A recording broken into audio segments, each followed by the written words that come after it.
வாழ்க்கையில் பல சந்தர்ப்பங்கள் நமக்கு நாமே சொல்லிக்கிற சொற்கள் மிக மிக வலிமையான நபராக நம்ம மாற்றக்கூடிய ஒரு ஒரு சக்தி அந்த சொற்களுக்கு இருக்குது. பவர் ஆஃப் த வேர்ட்ஸ் அப்படின்னு சொல்லுவாங்க.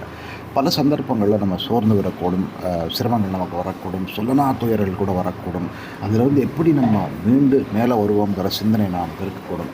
அந்த சமயங்களில் உறுதியாக ஒரு வார்த்தையை நீங்கள் மனதில் வைத்துக் கொள்ளுங்கள். இங்கிலீஷில் அந்த வார்த்தைக்கு பேர் அன்ஃபேஸ்ட், UNFAZDE.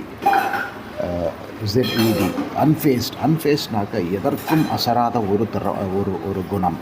அப்படி ஒரு குணத்தை வளர்த்து கொள்வதாலே நாம் உறுதியாக எந்த சூழ்நிலையிலும் வாழ்க்கையிலே சமாளித்து ஜெயிக்க முடியுங்கிறது ரொம்ப முக்கியம்.